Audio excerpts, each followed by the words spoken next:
Hello everyone and welcome back to Law Statistics. Today's presentation is based on the topic High Courts and their powers. High Courts are the highest courts in a state. Presently there are 25 High Courts in India, with some states having a common High Court. They are an important part of the judicial system in India and hence very important from the point of view of Indian polity for the UPSC exam.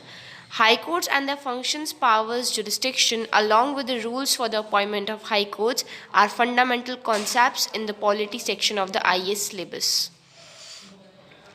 Now, what are the junctions of High Court? The function of High Court are described in the below section under subsection such as its jurisdiction, power, etc. Jurisdiction of High Court are briefly given as follows.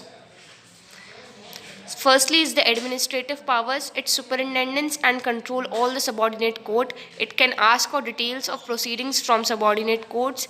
It issues rules regarding the working of the subordinate courts. It can transfer any case from one court to another and also can transfer the case to itself and decide the same.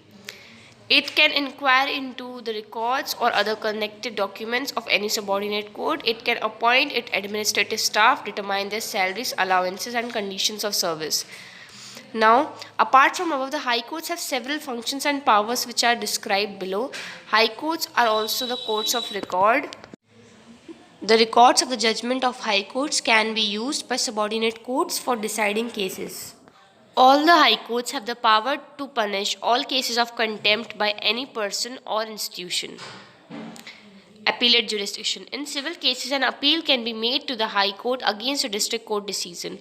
An appeal can be made from the subordinate court directly if the dispute involves a value higher than rupees 5,000 or on a question of fact of law. In criminal cases, it extends to cases decided by sessions and additional session judges.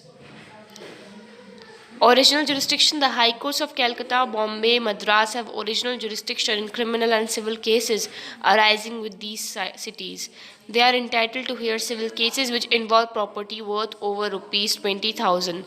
It extends to cases decided by session and additional session judges. If the session judge has awarded an imprisonment for 7 years or more. Powers and function of High Court. The High Court is the highest court in a state.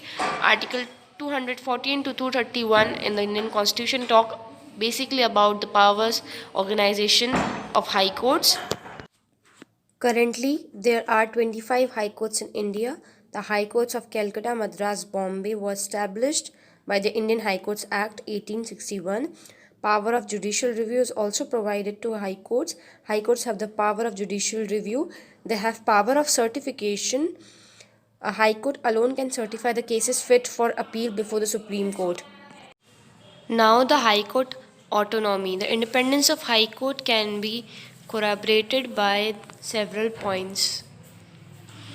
Some important questions: that how many High Courts are there in India? Currently in India there are 25 High Courts as mentioned previously.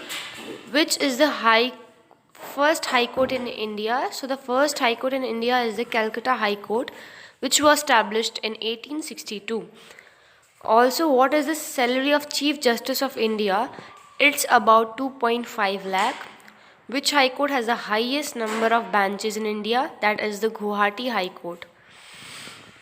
High Court autonomy. Tenure of judges. High Court judges enjoy security of tenure till the age of retirement, which is 62 years. Salaries and allowances. The High Court judges enjoy good salaries, perks and allowances, and these cannot be changed to their disadvantage except in case of a financial emergency. The Parliament and the state legislature cannot cut the power and jurisdiction of the High Court as guaranteed by the Indian Constitution. That's all for today's presentation. Thank you and have a great day.